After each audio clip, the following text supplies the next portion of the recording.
Good morning, and thank you for your patience while you're waiting for our first live stream from the new channel, from the Tea and Tell channel. I'm so excited that you're here. Today, we're going to be talking about unconditional love for self. And I believe that this is one of the most basic, one of the most important, and yet one of the most misunderstood topics that is in spirituality at large.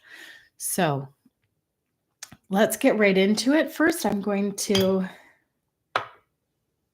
get my tea ready. So today I'm drinking just the regular English breakfast from actually Trader Joe's.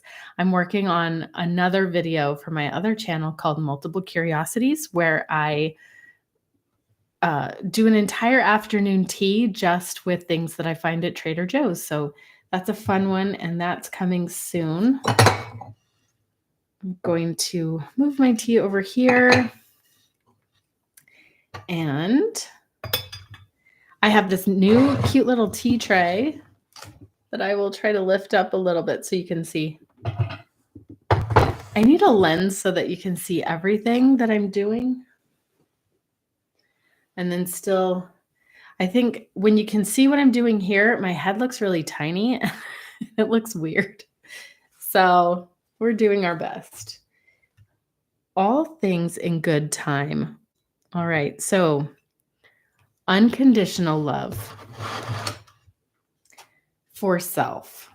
Now, the reason why I think this is misunderstood is because there are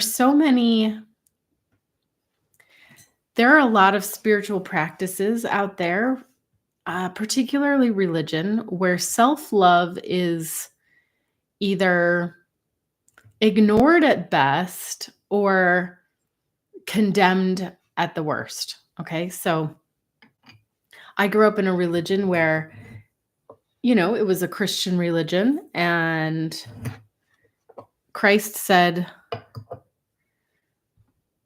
love others the way you love yourself. I used to be much better at quoting scripture than I am now. And anyway, people would argue in Sunday school and they'd say, well, it's important to love yourself a little bit, or else that law doesn't work. Like, you have to love yourself, or else how would you understand how to love others? And then other people would say, no, that's, they'd sort of try to ignore it altogether. And they would be like, that's not what he meant. He did not mean that you're supposed to love yourself. Okay. And then I love Eckhart Tolle, and I love the book, The Power of Now. He talks in there about how the concept of loving yourself is weird. He doesn't like that concept. I don't know. We're going to just, that is what many people think, and we're just going to allow those opinions to be there, and then let's be open to this idea of how important it is to love yourself. If you don't love yourself, you don't take care of yourself. If you don't take care of yourself, then the others who are around you who will love you, that becomes a burden on them to try to do for you what your job is. Now, like self-care is a form of self-love. It's not all of self-love, and it's not all of unconditional self-love, but it is an important part. If we know pretty basically that if we don't take care of ourselves, and we do have people who care for us, they will feel like they need to, pick up the slack. And so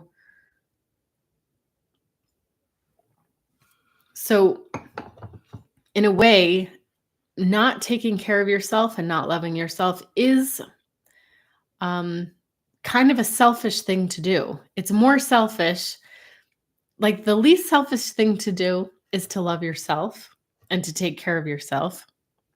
Whereas maybe one of the most selfish things that we can do is not take care of those things. Now, I would love to hear your comments in the chat about that. Feel free to mention what you think about that.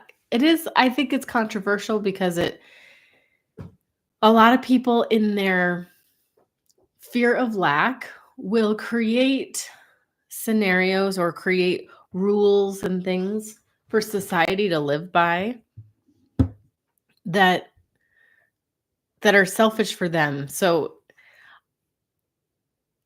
if I like, let's say if I run an organization and I tell everybody love yourself, that might make somebody who has the fear of lack have a really hard time allowing for people to love themselves, because then they might fear that it leaves something out for them. So when someone doesn't when someone is saying serve me first, that's pretty selfish, and usually they will say stop being so selfish, serve me first. You're so selfish, how dare you do something for yourself? You're so selfish, you're only thinking about yourself. But the truth is, when we take care of ourselves and things are going smoothly for us, then it relieves other people from having to worry about us. Okay. So the question is, but how do we love ourselves unconditionally? It's like we've been all programmed to have very strict conditions in which we can be deemed worthy. So I'm going to, what I believe is that we are all unconditionally worthy. We're here on the planet and we are allowed to make choices and we are allowed to make mistakes. There will be times that we screw up. Now, my mind, like when I hear concepts like that, one of the first things I think about is, well, what about Hitler? He was terrible. What about genocide? What about people doing terrible things? That I can't really speak to because I've never been one of those people, and the things that they did were atrocious. But I do wonder if maybe, like, if some self-love that was unconditionally, like, where if somebody felt unconditionally worthy, they would probably be a lot less likely to start a global genocide. Just saying. But we're not gonna talk about that. Oh gosh, I'm already getting like, I can't speak to that. There are people who are wiser who might be able to speak to that. That's horrible and hideous. The main thing is, I think if we love ourselves unconditionally, truly love ourselves, truly respect and care about ourselves, and truly allow ourselves to be free and act in the spirit of love and connection to self, connection to others, I believe that that will alleviate things like horrible murders and things like that. Usually things like murder, we're going to leave out those the big horrible extra heinous things, but let's just talk about something like killing or stealing or something. Usually those come as a response to the fear of lack, the fear of not having enough, and the fear of, some kind of disaster. And so then it's a reactionary thing. And then they get themselves into a pickle by making not good choices, such as murder and stealing and things like that. So if we can so let's it's funny, I have all these things in my head. I think I wonder I'm the kind of person that when somebody presents an idea, a radical idea, like unconditional self-love, my mind starts to go in like 50 different OCD directions. So, I'm just going to be quiet in my soul and just listen for a moment because I've got a lot of the objections pinging in my head. And I'm just going to kind of right now connect and listen to my I guess you could call it my higher mind or my intuition. And what does it say about that?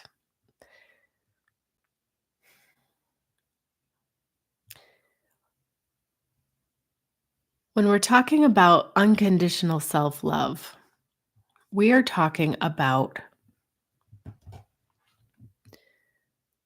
the desire to be connected to all that is, and the desire to be connected to God or Source and everyone.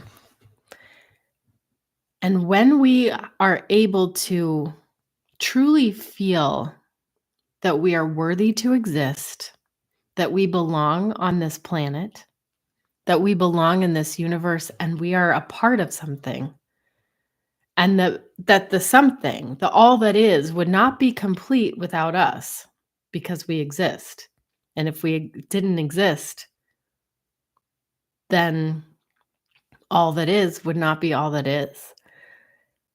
If we can accept that we are vitally important to all that is because we are, and because we're here, and because we think and we exist and we exist. Excuse me. If we can truly understand that vital, important fact, because we exist, we are therefore worthy to exist and we belong. If we can truly know that, then we give ourselves permission to start to expand and to fulfill the role that we were meant to do on this earth and throughout eternity. I don't think this earth is all that we will ever experience. I think we'll keep experiencing all kinds of things beyond this realm. I don't necessarily know what it's going to look like or what it's going to be, but I do believe that we continue to exist beyond this sphere. So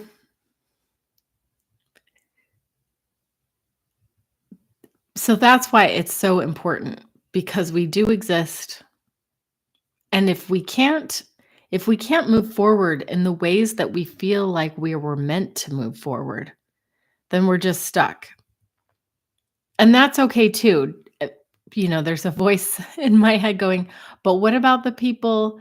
But then if we're not taking care of ourselves, if we haven't figured that out, then now we're just being selfish and other people are taking care of us and we're not pulling our own weight and blah blah blah. That's okay too. It's okay to be exactly where you are. Your experience is valid exactly where it is. You are in the perfect place for right now. So,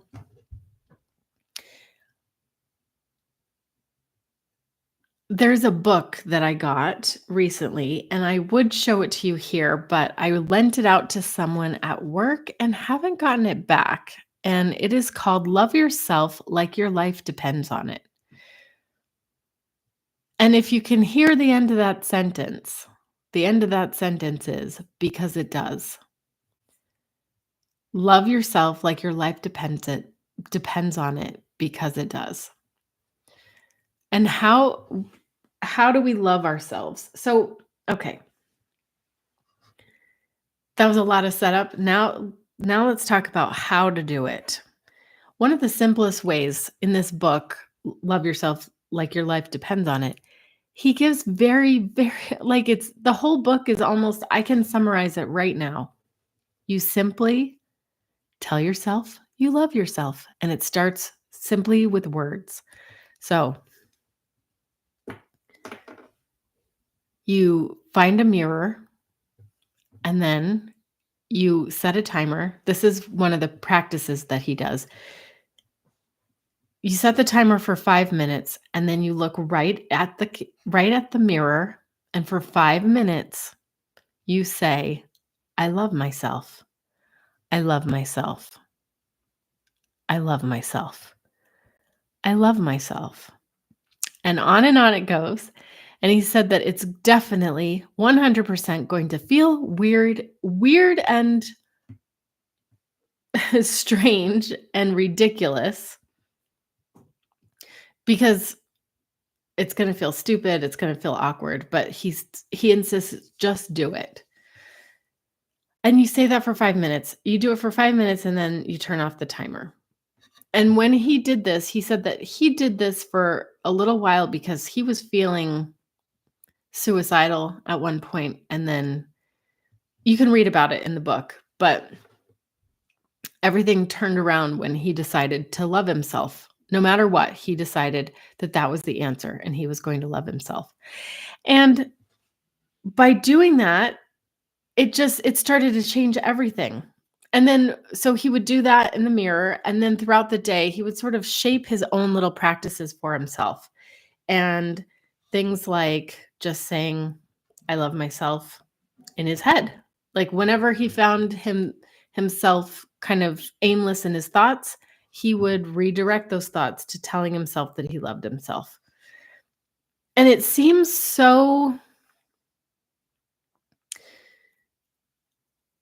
might seem self-centered, it might seem extreme, but by doing that, he became the best version of himself. And when you're the best version of yourself and you are calm, you are confident, you're centered in who you are, then when all of that is stable within yourself, then you can expand and love and change the world.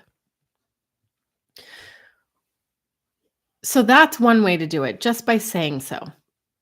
Now, now affirmations can get a little bit tricky. So when if you're having if somebody tells you to do an affirmation and it feels like you're lying, I totally get that because it's pretty common to, if you say, "I'm a money magnet," and your bank account is overdrawn, that's a little bit hard to balance and like it's a little bit hard. I do think that if you tell yourself something long enough and fervently enough, eventually you will start to believe it.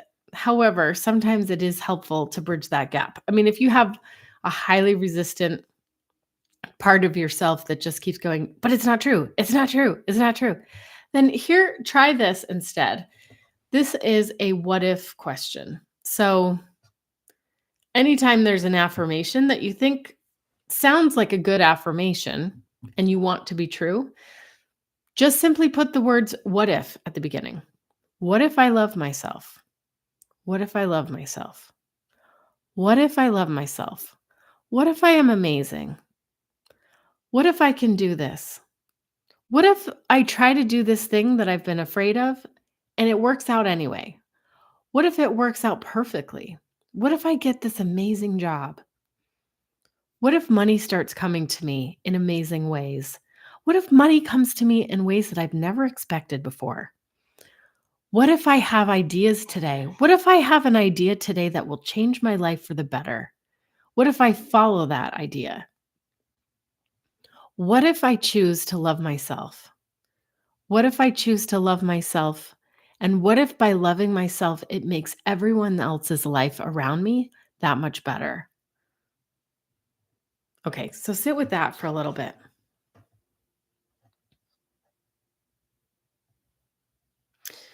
One thing that I started doing is I would say to myself, I love my body, I love my life. And with those three things really helped me as well, just by affirming those things. And when I wake up in the morning, okay, what happens if you're the kind of person that wakes up in the morning and immediately you start to feel down and depressed and overwhelmed in the morning? That is a common thing. And lots of people wake up feeling like that. I work with a lot of people who feel like that in the morning. So, what if that's you? I would suggest a couple of things. One, you can do the things that I just said, like lie there and think those three things. I love myself, I love my body, and I love my life. But that might not come to you. So, switch to the what if question. What if today I love myself, I love my body, and I love my life? So that might work. Um, then the next thing that I do is I try to think of 10 things that I like, not 10 things that I'm grateful for. For me, great gratitude can sometimes be a sticky subject because often I have this thing, or for a long time I've had these beliefs that were carefully disguised and carefully hidden in my own psyche. And it was this belief that, have you ever heard the term embarrassment of riches? So that was kind of what I struggled with. I had this belief that if I had good things, then I would be leaving other people behind. And it's not fair for me to be cute and fun and wealthy and have a good husband and have nice kids and things. And to the point where when I would count my blessings or find things that I was grateful for, I would feel like it was too much. It's not fair. Like, I was raised in a place where, we were told in church, like, you will always be in God's debt, which might be helpful for some people to think that. For me, it was not helpful because I would just start thinking, well, if I'm in God's debt, then the more I have, the worse it is for other people, or the worse it is for myself, or the things I really want, I can't have because I already have all these good things. So I'm going to need to get rid of some of the good things in order to have more good things. So I was always doing this weird arithmetic in my head.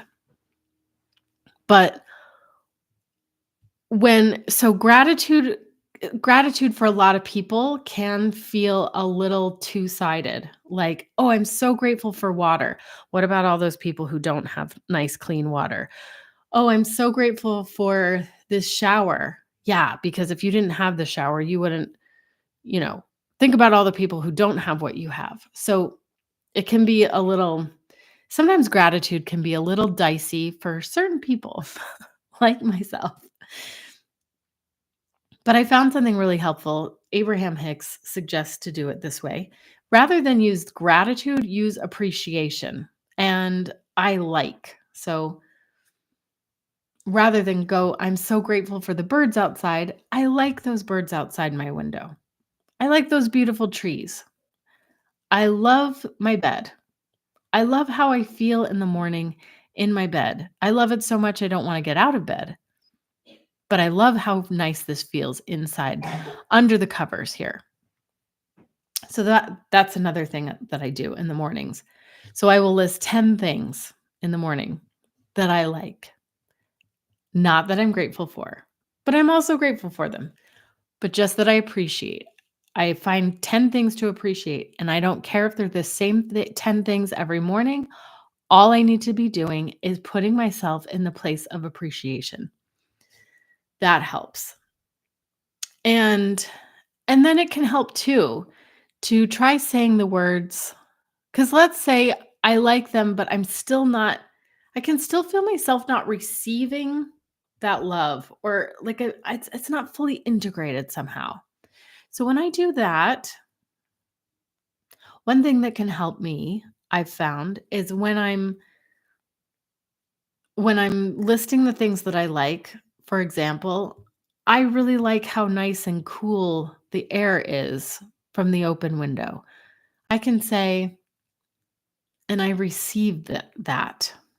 I like this thing and I receive it. I receive it and I feel myself receiving it. I give myself a moment to feel like I'm receiving it. Okay. So, another thing. I found that I was having this back during the pandemic at some point. I was still waking up feeling this weird energy of just feeling unhappy.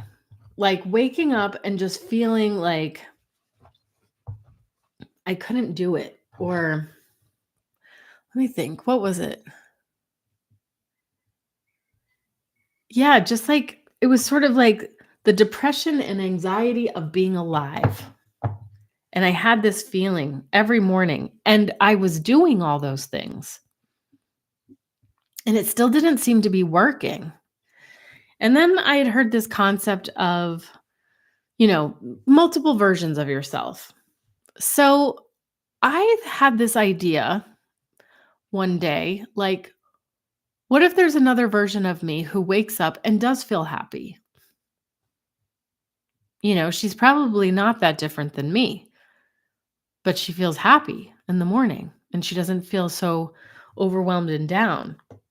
And then I thought, there's this idea that you can just sort of imagine that you're connecting with that other version of yourself. And just by imagining that you're connecting with that person, for about 10 seconds to a minute, like really connecting with this other version or just imaginary version. What if it's not even real? It only has to feel real for it to work.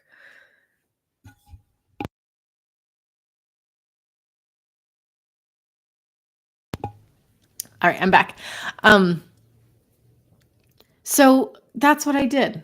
I imagined that there was this other version of Jamie that was happy when she woke up. She was this other version of Jamie that would do those 10 things in the morning, list those 10 things she was happy for, and then she would feel good from it instead of feeling lousy and sad. And so I thought, okay, I'll give it a whirl. I'll try and connect with her. I'll try to pretend that I'm connecting with her. So I did. For like a minute or so, I closed my eyes. I said, I believe there's another version of me who, when she wakes up in the morning, she feels happy and she feels good enough to be alive. And she does these things. So I did that. I closed my eyes and I imagined that for a few minutes. And then I did get a feeling like I imagined what her life was like. I imagined what she did in the morning. Which wasn't that different from mine, but I just imagined that girl, that Jamie, felt happier while she was going through her day. And that's all I did. And it was a very small shift, but that was a permanent shift that I made in my life. This was probably back in 2020 or 21 that I did that. And ever since, I have not had the same trouble when I wake up. I don't have that same anxious, depressed feeling. I still do those practices, and that helps too. Kind of solidifies me in this timeline, if you will. And we're gonna go woo-woo in here on occasion, and maybe on more than one occasion. But anyway, that was something that worked for me, and I hope it works for you. So, let's see. I'm going to wrap up here soon.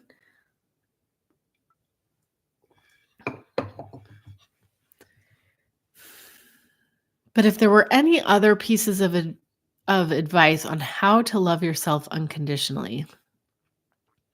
Okay, well, I think definitely it does start with that belief. Like, is it all right to love ourselves unconditionally?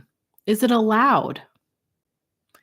And I believe it is allowed. And in fact, when we love ourselves unconditionally, it's better for the rest of the world because when we love ourselves unconditionally, then we are more generous and loving to others. We give others the grace to make mistakes because we're being kind to ourselves first. We understand that it's okay to not be perfect all the time. Because a lot of times if we don't love ourselves and we do something imperfect, that's when we start projecting onto other people and start being angry to other people and react to other people. Usually the people who are the meanest and most vicious to others are horribly vicious to themselves. But if we learn how to be kind and give ourselves grace, then that will only start extending to other people. All right. What else can we do to unconditionally love ourselves? Okay, I'm going to share something. So, the one time I paid to go to an Abraham Hicks event, it was during the pandemic and it was not an event in person. It was online. And we were told to write in emails and then she would pick our emails like kind of the same way if you sit in the hot seat, you can talk to Abraham Hicks and you ask them questions. I will put a link in the description for anyone who doesn't know who Abraham Hicks is. It's a woman named Esther Hicks, and she channels like infinite intelligence who call themselves Abraham. So there you go. It's a new and different concept from something that I had previously been exposed to in my life. And same with her, Esther Hicks. She and her husband, when they first found out about meditating, her husband looked at her and said, I think of myself more as a businessman. So there is a wonderful world of spirituality out there that is different than what many of us were expecting. So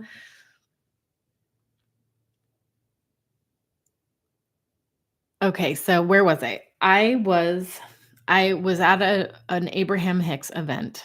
And it was online because it was during the pandemic.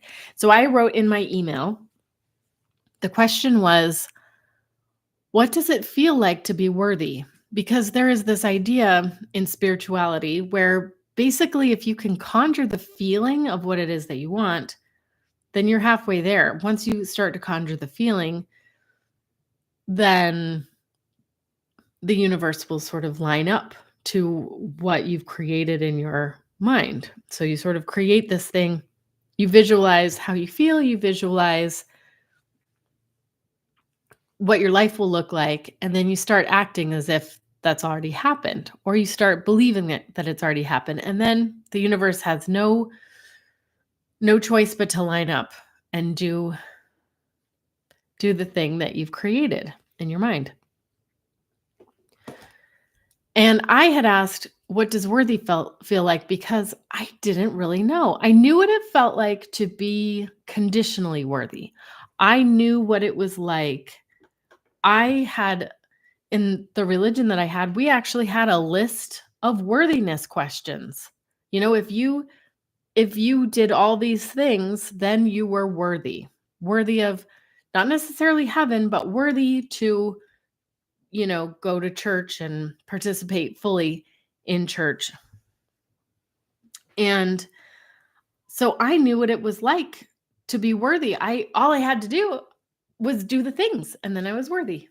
And then period. And so I gave myself permission to feel worthy, and I felt worthy because I was doing the things that made me worthy. And so my question to Abraham Hicks was, now that I'm no longer in that faith, I don't know what makes me worthy anymore. So, and you're suggesting that we are unconditionally worthy. We're worthy just because we exist. And I couldn't understand that. I couldn't wrap my mind around that.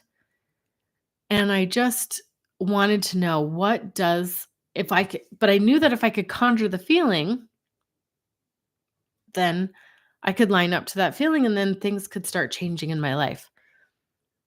So I said, what does worthiness feel like? And they gave us, like, Abraham Hicks actually spent a lot of time on my question, maybe 20 minutes on my question, which made me feel really special. And one of the things, I'm going to have to listen to the playback again because it was pretty in depth. But one of the main things that they said was they compared it to when Esther was young and dating her husband Jerry, or just in the early stages of their marriage, he would just watch her in love and delight and just loved watching her. And I can't remember if Abraham said this or this was something that my own intuition kind of added, but I thought, you know that when you have like a niece or a nephew, and all right, let's just say a niece. Okay, let's say you have a niece and everyone in the family is sort of gathered around. Grandparents of this niece are around, parents, everybody, and you're just watching this niece, and she's the center of attention. And every little thing she does is adorable and cute. And she'll do something, maybe she's learning how to walk, or maybe she's learning how to play with the dog or something. But she's learning and doing. And everyone around is just enamored. They are just staring completely at this little girl and are absolutely in delight of what she's doing at every moment. This is what the universe is really like. So when we are living our lives here, there are guides, angels, whatever you want to call them, that are watching us. Source or God is watching us, is aware of us at all times, and is absolutely delighted to watch us learn and to watch us grow. And if you can sort of project yourself into that feeling of knowing that everyone is watching you and everyone thinks that you can't do wrong, and just have that knowing that they are watching and loving, that is what worthiness feels like. You are unconditionally loved, and you can love yourself unconditionally. And then, so how do you kind of project that out, or extend that out? So it's not just, okay, I'm aware that God loves me and is watching me all the time. Great. So how do I do it? Because when you love yourself the way God loves you, then you're fully lined up. You're fully aligned with God and with Source. And if you're aligned with Source and God, you can do anything. Like anything that you want can happen, or anything that you desire, anything that is in your highest good. That might be something to talk about another time. But when you are aligned with that feeling, that's when everything starts to happen. That's when the magic happens. So imagine yourself being loved by God, all eyes on you. Everyone's watching. Everyone's delighted to see what you learn, to see what you find out, and to see what you discover. Then simply flip it around and say, look at me. Imagine yourself as one of those beings watching you. And when you're one of those beings watching you, that's kind of the space of the silent watcher that Eckhart Tolle talks about. That is the place of I don't know. That that is where it's at. So if you can that is where you start to understand that you are not just a person that has a spiritual side to you. That's when you start to realize that you are a spiritual person having a human experience, to put it in more like succinct platitude kind of words. But when you're able to almost participate as a bystander of your own life and watch yourself in a way that you know you're still you, and yet you can also connect with the part of you that's watching you and loving you. I think that's where the magic is. So that's something that I haven't actually really tried doing that too much. That's something that I'm just learning as I spoke it out loud. That's one of the reasons I like to do these tea times, because I learn while I'm talking.